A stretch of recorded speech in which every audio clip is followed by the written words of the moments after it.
Hello students, welcome once again to the web classes. This is Sachikant sir welcoming you again to the online classes. So आज हम देखने वाले हैं 11th standard English medium commerce GSEB unit test 3 statistics का solution. तो जो आपकी unit test 3 इस मंथ में होने वाली है, जिसका पेपर ऑलमोस्ट आप लोगों को मिल चुका है या फिर मिलने वाला होगा, तो मैं उसका सॉल्यूशन जो है आपके सामने प्रेजेंट करता हूँ। तो देखिए ये रहा paper, Gujarat secondary and higher secondary education board Gandhinagar unit test, that is unit test 3, ठीक है, for the 11th general stream means commerce, time 1 hour, और जो स्टैटिस्टिक्स हमारा कोड है दैट इज 135। तो इसका हम देखते हैं सॉल्यूशन क्या है। So the first, which section A, which one of the following is an example of qualitative data. तो कौन सा क्वालिटेटिव डेटा है? देखिए इनकम कैटेगरी, तो ये कैटेगरी है, ये इनकम नहीं है, ये क्वालिटेटिव डेटा है। प्रोडक्शन इन टन्स, ये क्वांटिटेटिव डेटा है। Age of workers, quantitative data, and height of person, quantitative data. So what is the answer here? Answer is income category. Now second, which of the following variable is continuous. कौन सा continuous variable है? Continuous variable मतलब जो fixed या finite value assume नहीं करता। So number of error per page in a book, then second, मैं read कर रहा हूँ पहले, second is number of car produced, okay, number of accident on a road, and monthly income of a person, which a continuous, कौन सा continuous data है? तो देखो नंबर ऑफ एक्सीडेंट फिक्स होते हैं, कार प्रोडक्शन भी फिक्स होता है, उसको यूनिट में काउंट कर सकते हैं, नंबर ऑफ एरर भी काउंट कर सकते हैं, बट इनकम जो है वो फिक्स नहीं होती है ना। कभी 10,000, 10,000, 150 कुछ भी हो सकता है, मतलब वो जो है कंटिन्यूअस डेटा है। So according to me income of a person is a continuous data. Then 3, in which of the following question mean can not be found. किसमें मीन फाइंड नहीं कर सकते? तो मीन हम तब फाइंड नहीं कर सकते जब ओपन एंडेड क्लास हो। कैसे हो? There are open ended class.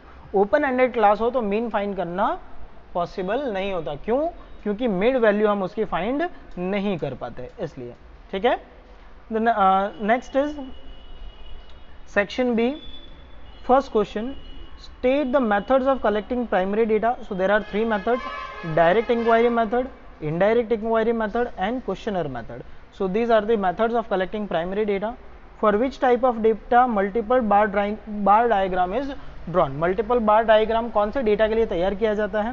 So if the data related to different place, thing or time are collected on more than one mutually related characteristic, then such data can be represented by multiple bar diagram. मतलब किसी time, place या कोई event पर अगर आप more than one data and that data mutually related, if that data are mutually related to each other, then we can obtain, we can prepare what?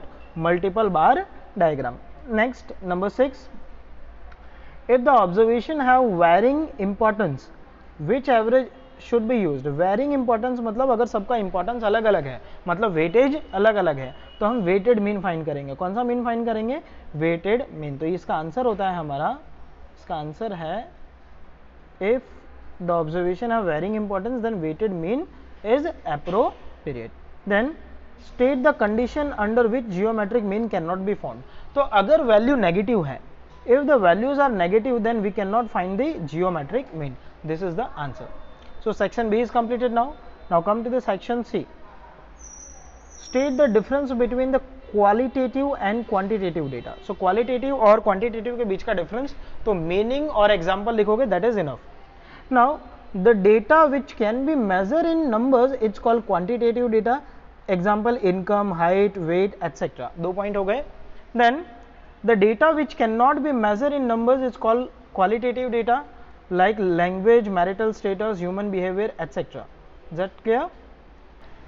So hopefully ये दोनों answer आपको clear हो गए हैं। मतलब जो आप नंबर में मेजर कर सकते हैं उसे क्वांटिटेटिव डेटा कहते हैं, जिसे नंबर में मेजर नहीं कर सकते उसे क्वालिटेटिव डेटा कहते हैं। ये क्वांटिटेटिव डेटा के एग्जांपल और ये क्वालिटेटिव डेटा के example. Now the next is a frequency distribution of number of children in a 50 family of a region is age under, okay, obtain more than type cumulative frequency distribution for this data. कौन सा? More than type. So more than type के लिए हम ऊपर से start करते हैं। अगर आपने मेरे वीडियोस देखे हों तो आपको पता चलेगा, ठीक है। देखो आप हमारे चैनल पर जा करके सब्सक्राइब कर सकते हो। यहाँ पर कंप्लीट चैप्टर वाइज वीडियोस जो हैं वो फ्री अवेलेबल हैं, जिसमें प्लेलिस्ट है। प्लेलिस्ट में जाकर के आप चैप्टर वाइज सारे वीडियोस देख सकते हो और सीख सकते हो। Now more than type of discrete frequency distribution, यहाँ से यहाँ तक ये तो है क्वेश्चन। तो मोर देन मतलब क्या हुआ? मोर देन मतलब ये हुआ more than 0, more than 1, more than 2, more than 3, ठीक है। So sorry, more than type of frequency distribution है, तो हम नीचे से स्टार्ट करेंगे। तो मोर देन 3, तो देखो 3 से ज़्यादा बच्चे हों, ऐसे कितनी फैमिलीज हैं? 3 या उससे ज़्यादा हों, तो ऐसे एक भी फैमिलीज, मतलब ऐसे सिर्फ 3 ही फैमिलीज हैं, तो हमारा टोटल आता है आंसर 3। 2 से ज़्यादा बच्चे हों, ऐसे कितनी फैमिलीज हैं? तो 2 से ज़्यादा बच्चे हों, 2 से ज़्यादा मतलब 2 और 3 दोनों आ गए, तो 12 और 3 15, सो 15 फैमिलीज आर देयर। सो 1 से ज़्यादा बच्चे हों, ऐसे 25, 12 और 3, सो टोटल हो गया 40। और 0 से ज़्यादा बच्चे हों, ठीक है, तो ऐसे हो गए total 50 families. Is that clear? तो ये है मोर than type of cumulative frequency distribution. So hopefully you have got the answer. Now move to the next section D, question discuss the characteristics of an ideal questionnaire. एक questionnaire के ideal characteristic क्या है? तो सबसे पहला ये characteristics है कि उसका टाइटल जो है वो अप्रोप्रिएट होना चाहिए, ठीक है। और दूसरा, every questionnaire must have a covering letter और एन अप्रोप्रिएट टाइटल। एक टाइटल जो है वो एकदम अप्रोप्रिएट होना चाहिए कि टाइटल रीड करते ही आपको समझ में आ जाए। जैसे आप मूवी देखने जाते हो, ठीक है, और मूवी का नाम है बाहुबली, तो हमको पता चल जाता है कि नहीं अंदर एक्शन सीन होने वाला है, ठीक है। सो इसी तरह से अगर मान लो कि धर्मा प्रोडक्शन की कोई मूवी देख रहे हो, ठीक है, और आपको नाम मिलता है, कुछ कुछ होता है, तो आपको पता चल जाएगा कि नहीं वहाँ कोई लव रिलेटेड मूवी है। इसी तरह से अगर आप क्वेश्चनर के टाइटल पे जाओ और टाइटल रीड करते ही अगर आइडिया आ जाता है, तो उसे हम कहेंगे अप्रोप्रिएट टाइटल। सो पहला कैरेक्टरिस्टिक ये है कि every questionnaire must have an appropriate title. Second, number of question should be minimum as possible. Minimum as possible मतलब कितना होना चाहिए? लेट्स से 25 और मोर, 25 और 30 के बीच में होना चाहिए। अगर मान लो कि बहुत सारे क्वेश्चन है, तो क्वेश्चनर को 2-3 पार्ट में बना, जैसे questionnaire part A, part B, part C, ऐसा अलग अलग पार्ट में डिवाइड कर देना चाहिए। तो दूसरा कैरेक्टरिस्टिक ये है, number of question should be as minimum as possible. It must be between 25 to 30, उससे कम नहीं। हाँ, फिर हाँ 4-5 क्वेश्चन हो तो उसको क्वेश्चनर नहीं बोलेंगे। Third, the number of question in a questionnaire should be consistent with purpose of inquiry. मतलब जो क्वेश्चन आप पूछ रहे हो वो इंक्वायरी के पर्पज से रिलेटेड होना चाहिए, है ना। लाइक अब मान लो कि वॉशिंग पाउडर के लिए इंक्वायरी कर रहे हो, और वॉशिंग पाउडर की इंक्वायरी करते करते आप पूछते हो, मैम आपके घर में टेलीविज़न है। अब टेलीविज़न सेट और वॉशिंग पाउडर का क्या लेना देना? कोई लेना देना नहीं है। तो क्या कहना चाहता हूँ, third point is the question should be consistent to the purpose of inquiry. Then fourth one, question should be simple, short and understandable. Question छोटे होने चाहिए और समझ में आवे ऐसा होना चाहिए, और यस नो टाइप के होने चाहिए। जैसे कि आर यू एजुकेटेड, यस और नो, ठीक है, सिर्फ इतना आएगा। आपने कहाँ तक की एजुकेशन ली है? तो हायर सेकेंडरी, बीकॉम, एमकॉम और मास्टर्स, जो भी आपको लिखना हो, ठीक है। तो इस तरह से हमें ऑप्शन देने चाहिए, सिर्फ हमें ऑप्शन पे टिक मार्क ही करना है। Now the arrangement of question should be logical. The question जो है वो लॉजिकली अरेंज किए हुए होने चाहिए। जैसे कि लॉजिकल अरेंजमेंट क्या होता है? मान लो कि आप किसी के घर में जाते हो और आप पूछते हो उससे कि आर यू मैरिड, और उन्होंने मान लो आंसर दिया है नो, और आपका नेक्स्ट क्वेश्चन है how many childrens do you have, ठीक है। तो क्या होगा? एक उड़ता हुआ चप्पल आपके गाल पे आएगा। समझ में आ रहा है? तो लॉजिकल अरेंजमेंट होना चाहिए। जैसे कि आर यू मैरिड, अगर उसने अगर कहा है ना, तो इसके बाद वाला क्वेश्चन पूछना नहीं चाहिए, क्योंकि जो मैरिड नहीं है उसकी पॉसिबिलिटी बहुत कम होती है कि उनके बच्चे हों। And sixth point, question of sensitive nature of personal should be avoided. मतलब पर्सनल लाइफ से रिलेटेड क्वेश्चन जो है अवॉइड करना चाहिए, और अगर बहुत नेसेसरी है पूछना, तो उससे पहले ये कंफर्मेशन दिलाओ कि आप जो हमें इंफॉर्मेशन देने वाले हो वो कॉन्फिडेंशियल रखा जाएगा, उसके बाद ही आप ऐसे सेंसिटिव क्वेश्चन पूछो। Is that clear? So hopefully you are getting my point. So these are the characteristics of a questionnaire. Now the point number 7, answers to the question should be free from any calculation, बिना calculation वाला question होना चाहिए ताकि yes no में या फिर true false में वो आंसर दे सके. And question number 8, the question having yes no और multiple alternative should be asked. So hopefully you have got the point. So how many characteristics are there? There are 8 characteristics of an ideal questionnaire. So एक बार recap ले लेते हैं questionnaire का. पहला questionnaire का ये characteristic है कि title should be appropriate. Second, number of question should be minimum as possible, it may be between 25 to 30. The number of question of the questionnaire should be consistent with the purpose of inquiry. Okay, question should be simple, short and understandable. The arrangement of questions should be logical. Sensitive questions should be avoided. Answers to the question should be free from calculation, and question having yes, no or multiple alternative should be asked. Okay. Now, question number 11. देखिए, a student gets 35 marks in theory paper. Theory paper में 35 marks मिले हैं उसे. 15 marks in practical examination, मतलब दो type के paper है, theory और practical. And 5 marks in oral examination of a subject. Okay, the school gives weightage 4 to 1 respectively. तो ये हो गया हमारा थियरी पेपर हो गया, ये हो गया x1, ये हो गया x2, ये हो गया x3. तो आप देखिए x1 35, x2 15 और x3 5. और वेटेज हो गया 4 to 1, तो weightage 1 4, weightage 2 2, weightage 1 3. Formula apply करोगे वेटेड मीन के लिए, तो ये वेटेड मीन का फॉर्मूला है. Weighted mean is equal x bar w is equal w into x1, ये है plus plus plus and plus plus w into x2 plus w into x3 divided by w1 plus w2 plus w3.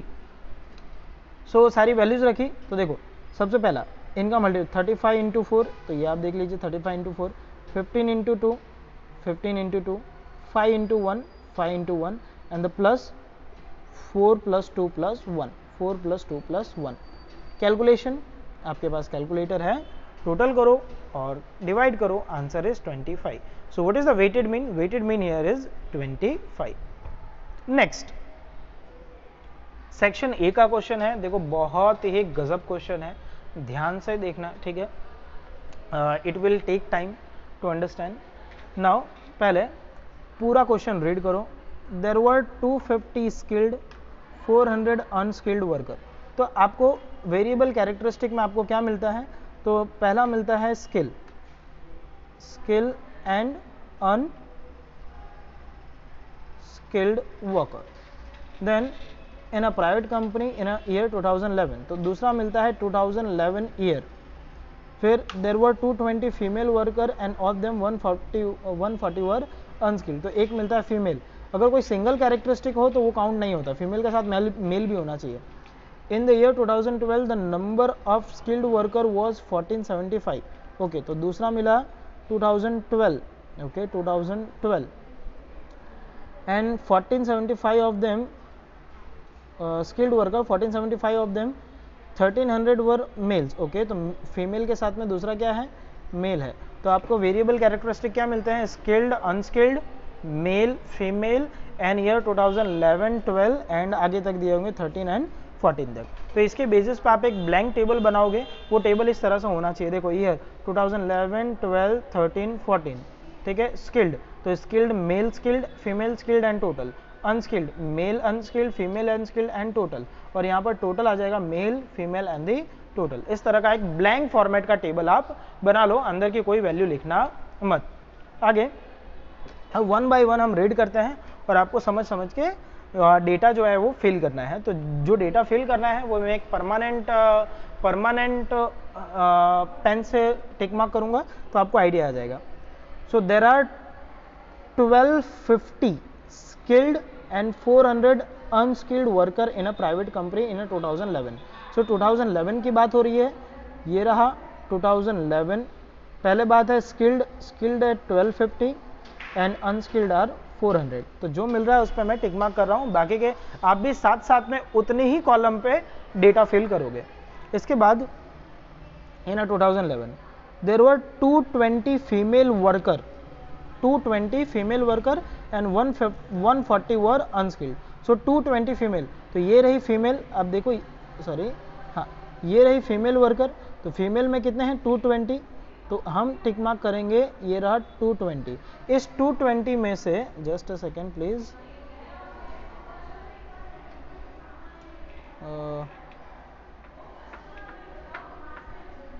Just a second, क्या हो रहा है, what's happening here.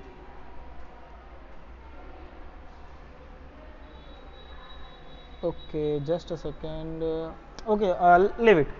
So 220 are female worker. Now out of 220 female workers, so हम बात कर रहे थे out of 220 female workers, 220 female workers 140 were unskilled. So unskilled female 2011 में, चलो ये 2011 रहा अनस्किल्ड, और ये रही फीमेल, 140 का कॉलम यहाँ पर फिल करना है, तो ये कॉलम हम यहाँ पर फिल कर देते हैं 140। ऐसा क्लियर? आगे रीड करो। In the year 2012 the number of skilled worker 1475, okay 2012 में स्किल्ड हैं 1475, तो ये रहा 2012, इसमें स्किल्ड ये रहे, तो स्किल्ड में 1475, तो आपको 1475 पे मैं एक मार्कर कर देता हूँ, मार्क 1475। आगे of them 1300 were female, so 1300 were female, so skilled female 1300, so skilled female 1300 2012। आगे out of 250 unskilled workers, so unskilled were 250, so unskilled 250 worker 200 were female, 200 were males, sorry 200 were males, so 200 were males, okay then yeah in 2013 1700 skilled and 50 unskilled, okay 1750 skilled and unskilled, so 1700 are skilled and 50 are unskilled. Unskilled worker out of total worker 250 were female, 250 were female, तो female में चलो ये रहा 2013, ये रही female, यहाँ पर आ जाएगा 250, तो ये 250। इसके बाद एंड 240 वर स्किल्ड, उसमें से 240 स्किल्ड थे, तो ये रही 240 फीमेल, देखो ये रहा female skilled 240, okay so female skilled 240। Then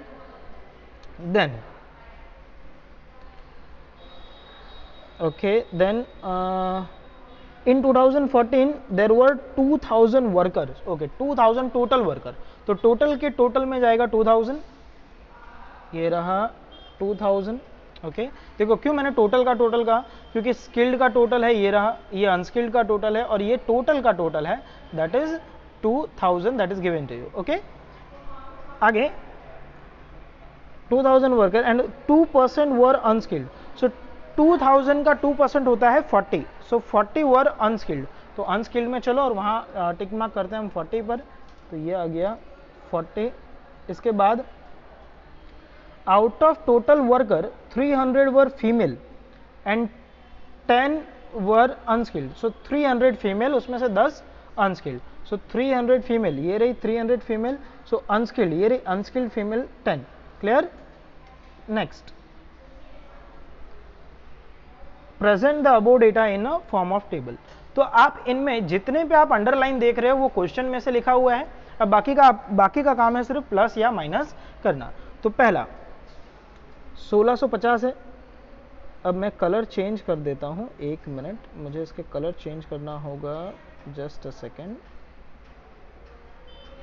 या let me change the colour to blue, okay तो जो ब्लू मार्क से करूंगा वो होगा प्लस या माइनस किया हुआ। तो यहाँ देखिए आप 1650 टोटल, सॉरी ये तो था ही नहीं ना, तो क्या क्या है पहले वो देखो, जहाँ पर 2 इन्फॉर्मेशन है पहले वहाँ जाओ।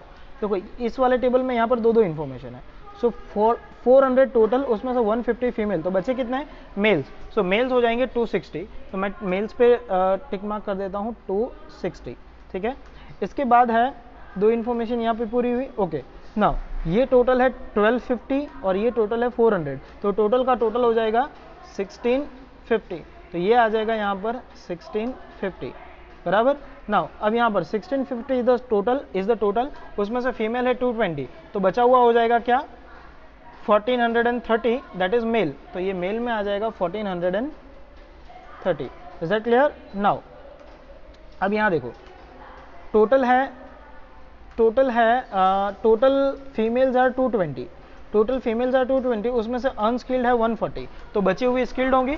सो 220 minus 140 that is 80 female, that they are skilled, so they are skilled, okay.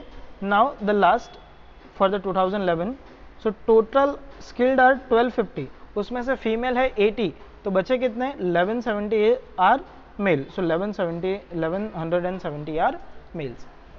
Come to the 2012 में, पहले वहाँ चलो जहाँ 2 इन्फॉर्मेशन हो। 2 इन्फॉर्मेशन कहाँ है, यहाँ पर 2 इन्फॉर्मेशन है, देखो ठीक है, यहाँ 2 इन्फॉर्मेशन है। तो टोटल है स्किल्ड 1475, जिसमें से मेल है 1300, तो बची हुई है 175 फीमेल, तो ये फीमेल हो गई 175। इसके बाद 2 इन्फॉर्मेशन यहाँ पर दिया हुआ है, आप यहाँ देख सकते हो, यहाँ पे भी 2 इन्फॉर्मेशन है।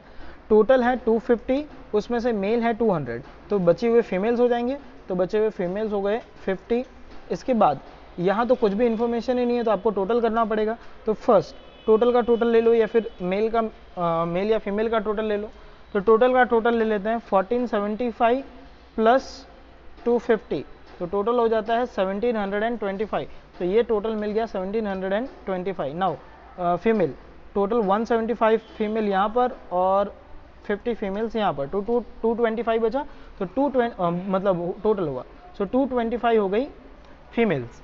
अब टोटल हैं 1725, उसमें से 225 है फीमेल, तो बचे हुए कौन होंगे मेल, सो मेल हो गए 1500। इस तरह से 2012 का लाइन भी हमने पूरा किया। कम टू द 2013, तो 2013 में भी पहले वो डेटा चेक करो जहाँ पर 2 इन्फॉर्मेशन हो। तो यहाँ पर 2 इन्फॉर्मेशन दिया हुआ है, 1700 माइनस 240, तो हमारा डेटा बचता है 1460, ठीक है। उसके बाद कहीं पे भी 2 इन्फॉर्मेशन नहीं है, बट टोटल का टोटल है हमारे पास 1700 प्लस 50, तो 1750 हो जाएगा, तो ये हमारा टोटल मिल गया 1750। उसके बाद में देखो यहाँ पर 1750, जिसमें से फीमेल कितनी है, तो फीमेल आर 250, तो 1750 माइनस 250 करेंगे तो 1500 हो जाएंगे मेल, तो मेल हो गए हमारे वापस से 1500। नाउ अब इधर आ जाओ। सो 1500 मेल में से 1460 आर ट्रेंड और स्किल्ड, तो अनस्किल्ड कितने बचे 40, ये 40 हमारा आंसर हुआ। देखो वापस से कह रहा हूँ, 1500 टोटल मेल है, उसमें से 1460 are skilled, so unskilled are 40, तो ये हो जाएगा 40 अनस्किल्ड, ओके। इसके बाद में 250 आर टोटल फीमेल, उसमें से स्किल्ड है 240, तो अनस्किल्ड हो जाएंगे 10, तो इस तरह से। और दूसरा भी ये बचता है कि 50 माइनस 40 करेंगे तो भी कितना आएगा 10, तो ये आ गया हमारा 10। And the last for the 2014, तो 2014 में आप देखो जहाँ पर 2 इन्फॉर्मेशन दी है, 40 minus 30 that is 40 minus 10 that is 30, then 2000 minus 300 that is 1700। इस तरह से हमें ये 2 डेटा मिल गया, 30 मिल गया और 1700 मिल गया। इसके बाद आप देखो तो टोटल आर 2000, उसमें से फीमेल्स हैं अनस्किल्ड है 40, तो बचे हुए स्किल्ड हो जाएंगे 1960, सो 1960 हो गए स्किल्ड, ठीक है।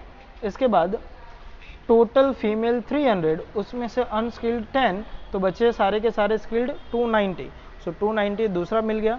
अब 1960 माइनस 290, 1960 माइनस 290 दैट इज 1670, तो ये आ गया 1670।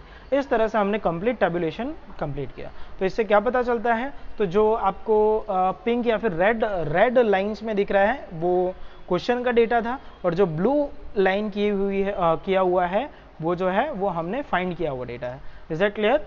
सो होपफुली ये क्लियर हो गया होगा आपको। अगले क्वेश्चन पे चलते हैं।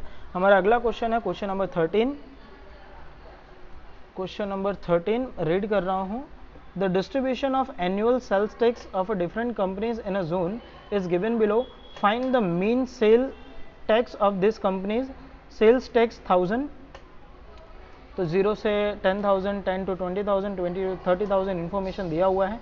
फाइंड क्या करना है, तो हमें मीन फाइंड करना है। तो मीन फाइंड करने के लिए देखो यहाँ पर डिस्टेंस जो है वो 10 का इक्वल डिस्टेंस है। इक्वल डिस्टेंस है तो मैंने इस तरह से डी फाइंड किया हुआ है। कभी भी इक्वल डिस्टेंस हो तो इतनी मगजमारी हो, इक्वल डिस्टेंस नहीं है। यहाँ पर 10 का, यहाँ पर है 10 का डिस्टेंस है, यहाँ भी 10 का डिस्टेंस है, यहाँ भी 10 का डिस्टेंस है, यहाँ पे 20 का डिस्टेंस है और यहाँ पर 20 का डिस्टेंस है। तो इक्वल डिस्टेंस नहीं है। इक्वल डिस्टेंस नहीं है इसलिए मैंने डी कैसे फाइंड किया है, तो डी फाइंड करने के लिए मैंने लिया है x minus A divided by C. ठीक है, x minus A divided by C. तो मैंने ये फॉर्मूला अप्लाई किया है x माइनस 25, तो 25 मेरा हो गया a डिवाइडेड बाई सी, 5 मेरा हो गया c। अब ये कहाँ से लिया, तो ये अपनी इच्छा से ले सकते हैं। जैसे कि यह डिफरेंस कितना आ रहा था, तो 10, 10, 10, 20 एंड 20।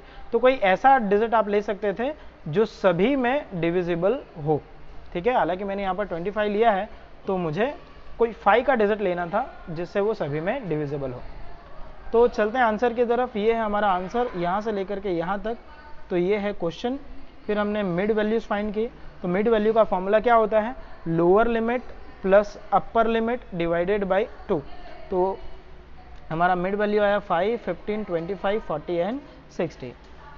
डी मैंने फाइंड किया किस तरह से, ये आपको पता है, x minus A, so x 5 minus 25 minus 20 divided by 5 that is -4। तो इस तरह से मैंने डी फाइंड किया। डी फाइंड करने के बाद दोनों का आपको चाहिए मल्टीप्लिकेशन। ये मैंने मल्टीप्लिकेशन फाइंड किया एफ डी।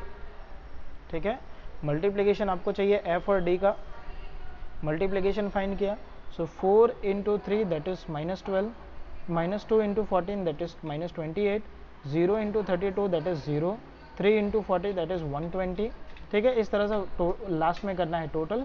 टोटल आता है 227।